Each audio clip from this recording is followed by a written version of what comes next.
This one right here is a little bit different. Now, this is what we call a found footage, independent, psychological horror film. A little bit of thriller, so to say, a little bit of thriller. There is some suspense, drama. This isn't what you call a film, movie type thing. It's found footage. And what exactly does that mean?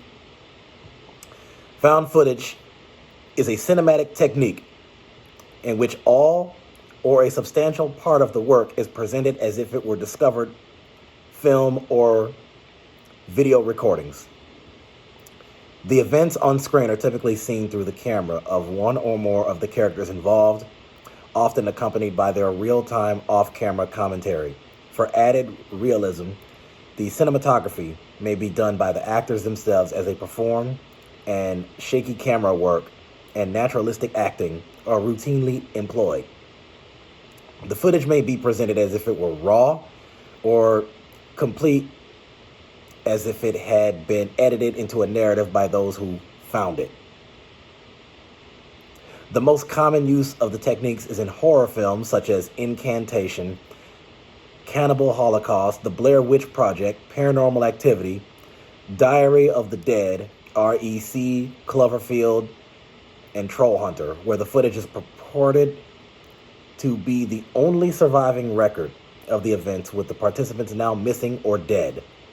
It has also been used in science fiction such as Chronicle, Europa Report, Project Almanac, Drama, Zero Day, Exhibit A, Comedy, Project X, Mystery, Searching, and Family, Earth to Echo. Although found footage was originally the name of an entirely different genre, it is now frequently used to describe pseudo-documentaries crafted with this narrative technique. The film magazine Variety has, for example, used the term faux found footage film to describe some titles. Film scholar David Bordwell criticizes this recent usage, arguing that it sows confusion instead of prefers the term discovered footage for the narrative gimmick. So you kind of get the idea. Now, going into this movie right here, Megan is missing. Now, after watching the film, at first I thought that it was something that was based off of a specific story, a specific real-life story. Apparently, according to this website here that has a name that I can't pronounce, and I'm not going to waste time trying to do that right now, Megan is Missing describes itself as being inspired by real cases of sex trafficking. It tells the story of the eponymous Megan, a teenage girl who disappears after choosing to meet up with a boy she was chatting to online. A teenager mysteriously disappears without a trace after meeting someone she had been talking to online. The budget on the movie was $35,000. Apparently, it had limited release in theaters. There's no telling what the box office is. Maybe they don't want to show that because the number is so embarrassingly low. They don't want to reveal that. And for a certain purpose, I can understand that. Now, the reviews on this movie, it's a little bit surprising what I'm seeing right here. Common Sense Media gave it a 20%. Internet Movie Database gave it a 46. Rotten Tomatoes gave it a 60. That's amazing for them, because we know how Rotten Tomatoes is. They're usually tough. I mean, you can take the best of the best films and shows, and they'll have an average rating of like 80 to 90%, and Rotten Tomatoes will still give it like a 40 or 50. For them to give this, for Rotten Tomatoes to give a 60% to an independent found footage film, that's unheard of. It's totally unheard of. Now, among Google users, the average rating is 56 to 66%. Now, here's what one 5-star said about this. And again, I'll do my best to avoid real spoilers here, even though the movie came out in 2011. But again, hardly anybody knows about it because, well, it's not Marvel. It's not an action film. It's not DC. It's not, you get the point. So, one person right here says, really good movie, but I have 2 marks to make before you watch Megan is Missing. Do not watch this film if you're a young minor or someone who's sensitive to graphic scenes. Some of the scenes in that film are terrifying and scary, so please think first before deciding. But overall, it's a good movie. It helps parents and Gen Z and younger that we should be aware of people on the internet. Yeah, they'll seem friendly at first, but that's just one of the things pedophiles do in order to catch their prey. I'm not saying you shouldn't trust online friendships, but if they make excuses to not call or show their face public or online, then that's a red flag there. This person also says, but dang, I was traumatized at the end. That's how scary it was since this happens in real life and we don't even know about it. But if you decide to watch this movie, here's the customary warnings from the creator of Megan is Missing. Don't watch this at night and don't watch it alone either. Well, turns out I just did both those things. Yeah, I watched it at night and I'm alone. I was alone watching it. So apparently I failed that rule. So let's continue. I think it'll end here. If you already watch Megan is Missing and you need something to comfort you a bit, then you can read something blah, blah, blah. It helped me a lot. And that came from somebody who did a 5-star. This person right here who did a 3-star by the name of Chloe, she said, this film is completely disturbing. The photos in the film were left imprinted in my head afterwards, but thank God for my coping mechanisms as I'm old enough to understand that you need to take time to yourself if one decides to watch it, but not everyone is like me, so it can be psychologically damaging. At the same time, I'm appreciative of the content because the subject matters. Child sexual abuse, online predatory child abduction, they're real. It can happen. So I do appreciate the fact that it makes you reflect and think about social media and dating websites because some people abuse their intelligence with whatever illness they have and use anything and anyone to get what they want. And this movie portrays that perfectly. This person who did a 1-star by the name of Casper says, guys, don't watch this. I'm 14, which is ironic because Megan, the main character, is also 14. First of all, I don't even know how you got access to this film at age 14, but okay. I watched this at a party last night, and I mean an actual 14-year-old party where we ate ice cream and we jumped on a trampoline, not whatever party she was going to full of middle schoolers who had sex, did drugs, and drank alcohol. I get that people can get exposed to this stuff early, but it was extremely overdone. Megan literally never shut up about having sex, and some of the sex she was talking about was straight up SA, which was discussed terribly. Straight up SA. Okay, I was trying to figure out what that meant, but I wasn't prepared for that. I'd have to look that up later. Literally never shut up about, okay, I'm sorry, which was discussed terribly. Literally, there was a scene that was at least 4 minutes of her gossiping with her 13-year-old best friend about how she had sex with a 17-year-old when she was 10, not talking about it seriously, straight up gossiping like it was some achievement. This kind of terrible stuff went on for literally 2/3 of the whole movie, where everyone was a jerk for no reason and all they talked about was sex. The acting for the whole movie, except for the last 20 minutes, was also so bad. I swear they got these actors off of Craigslist. It was so unbelievably awkward. Now, getting to those last 20 minutes, they were absolutely vile. I'll give them this. Amy's acting was believable in those last 20 minutes, which is part of the reason it was so vile. She was sexually assaulted, then buried alive, and I'm not kidding. I was about to cry when she was getting buried alive. It was terrible. It was 7 minutes of unedited footage of the killer digging a hole to bury her in while she was full on begging for him to let her live while she was stuck in a barrel with her dead best friend. Plus, they showed 2 photos that absolutely shocked me, and it just seemed so off.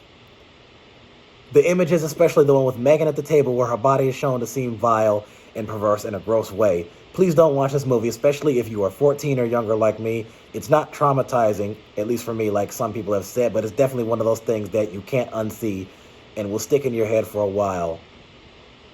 it also can be super triggering. The part where I messed up is I said I wasn't really going to do spoilers, and there are some spoilers there. So,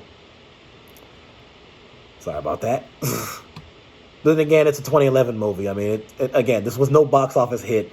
This wasn't something that was widely advertised in the media, so it's whatever. This person did a 2-star, said this film is based on the murders of school friends Ashley Pond and Miranda Gaddis by Ward Francis Weaver. The film isn't easy to watch, and some might consider it glorified violence just for entertainment. Others might look at it as a warning film about who to talk to online. I can't say I enjoyed it, but it was certainly an eye-opener. I think that's a fair take. So people, I just want to get to this. So I think that, so based on just the things that you heard right there, I think it sends a message. Now, I don't see it as it glorifying violence. To me, this was basically the way that I can describe how disturbing this movie was. It was like Last House on the Left times 10. And I'm talking about the 2009 version of Last House on the Left. I'm not the 72 version. I didn't see that version. As you can tell, based on my age, I'm seeing a lot more remakes than I did originals. So yeah, I mean, basically, it's what they described. I mean, this Megan, who's a 14-year-old girl, was, you know, she's a girl who parties and, you know, she drinks, she smokes and does stuff with people. And she was chatting it up with a guy by the name of Josh online. And things don't end well.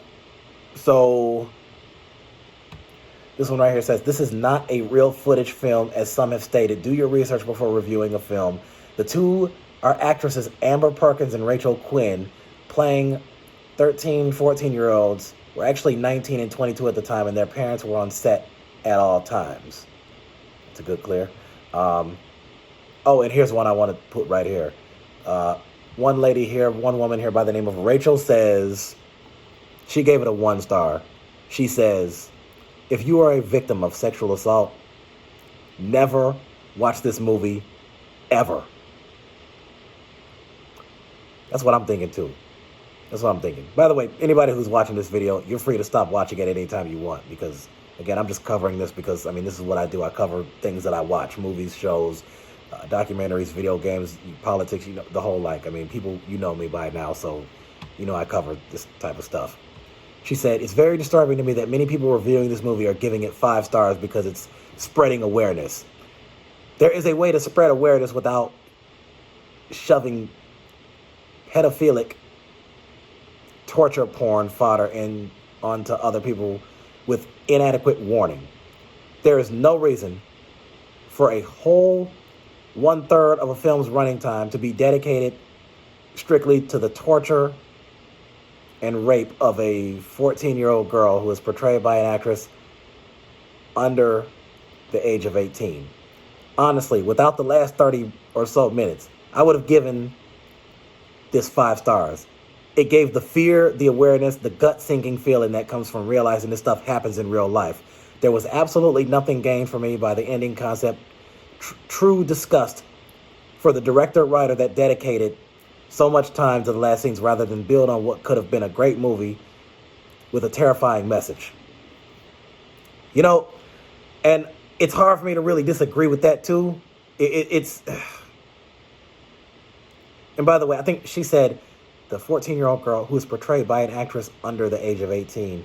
Okay, last I checked, I thought she was just a little bit above 18. I thought the actresses who played them were between the ages of 19 and 21 or like 22. But, I mean, either way, it's the message in the movie is that these teenage girls were talking to a guy online, and this guy turned out to be something that they didn't think he was. And so this guy was a savage criminal. You know, we're talking murderer, rapist. I mean, basically a Ted Bundy. Basically a John Wayne Gacy. Basically a Jeffrey Dahmer. Basically people like that. One person by the name of Alessa Gave it a 1 star. As I'm writing this review, I find myself disgusted and wishing for people to stop bringing attention to Megan is Missing. I finally got around to watching it as I consider myself a true horror fan, and many had been raving about it online recently as a truly terrifying film. It's not terrifying. It's nothing short of torture porn and the exploitation of fetishing. Is that even a word? Fetishizing of minors. I'm sorry, I've never seen that word before. I'm not trying to botch. Okay, let's move on.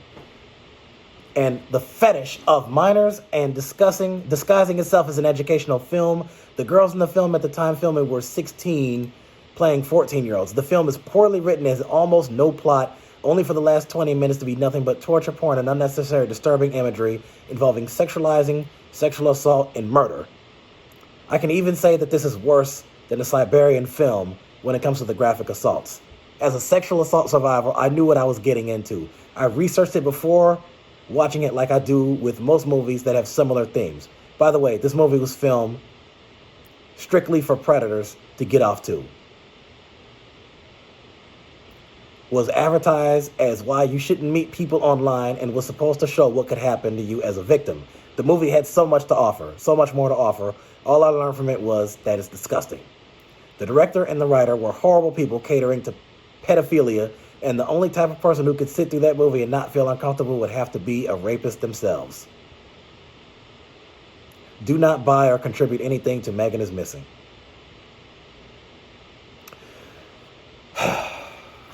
I mean, that's a powerful statement right there. And to that person who said that they're a sexual assault survivor, was that Alessa?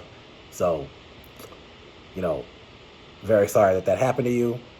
And you seem like a strong person, and you're a survivor, and you've been blessed to live up to this point, and hopefully you have friends and family who support you and of that nature.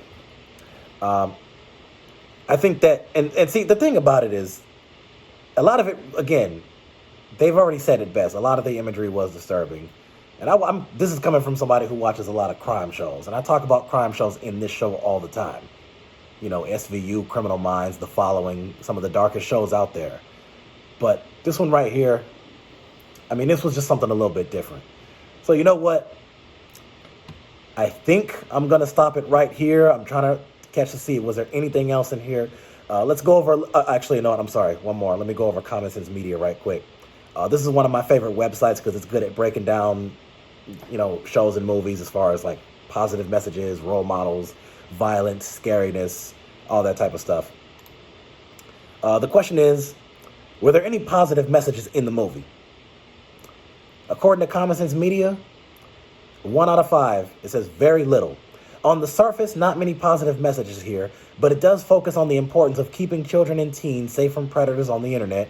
It can also teach families about the importance of healthy communication, especially when problems arise. Are there any positive role models in the movie? Very little. Majority of characters aren't role models in the sense that younger viewers can find positive behavior to emulate. Examples, Megan takes her friend Amy to a party where there's lots of drug and alcohol use, older teens and an adult having sex with minors, other dangerous situations. Megan also talks to and meets a man she met on the internet, leading to her death. Amy follows Megan's path of talking with... And by the way, this whole thing I said about the spoiler, erase that. I'm just going to give that up. Some of this stuff is just going to have to be spoiled. I'm sorry. I didn't... part of this wasn't well prepared, so you got to forgive me on that one. Talks to a man she meets on the internet, leading to her death. Amy follows Megan's path of talking with the strange man, which ends in her own kidnapping and torture. But the film does offer lessons about proper communication, safety in the real world and on the internet, and reaching out for help. Characters' biggest issues include keeping secrets from family members and not talking with parents or trusted adults about serious personal issues like domestic and sexual abuse, peer pressure, and internet conversations. Violence. A lot. There's a lot of violence. 5 out of 5 here. Sexual violence includes rape and coerced sexual acts on minors, graphic discussions of sexual assault on a minor, domestic violence such as slapping and yelling, torture and death, underage nudity such as certain clothes being visible. There's some scenes of, okay, drugs. There's plenty of drinking. There's plenty of drug use and smoking, things like that.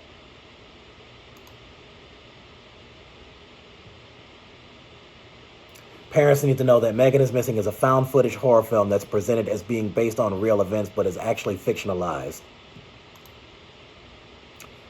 Community reviews. I can't read that one right there because that's in a foreign language. I think that's German or whatever. I believe that this movie, one person named Jessica says, I believe that this movie should be shown to teens because of the premise that internet predators are out there. This stuff can happen. Yes, the situations and depictions can be a bit much, but it's reality for some. Centers on that. What's the story? Again, here's how they put it, and it's basically the same thing that I stated earlier. Megan is Missing centers on Megan Stewart, played by Rachel Quinn, a 14-year-old girl who's been the victim of sexual assault in the past and goes missing after talking to someone who was posing as a teenage boy online. Her 13-year-old best friend, Amy, played by Amber Perkins, is also kidnapped by the same person after talking with him online in an effort to find Megan. The film is made in the style of found footage documentary, though the events portrayed didn't actually happen in real life, in the hopes of teaching audience members to protect themselves and their children while on the internet. So you know what? And then here's the final questions right here. Talk to your kids about, families can talk about internet safety. How can children and teens protect themselves on the internet? Well, for one, some of them probably don't need to be on the internet, just for reasons like that. You come across people who are stalking and predator and or who are trolls and whatnot. Hey, if you got Facebook, Instagram, Twitter, block them. Block them, all that stuff. Don't talk to them, just all that. What can parents do to make sure their children are safely using the internet? It's a good question. I mean, to all you people who are parents out there, I mean, you all have your own answers to this. You monitor them. That's really the best answer I can give. I mean, plus, as you might can tell, I'm somewhat half asleep now, so forgive me if I'm not fully cooperating right now.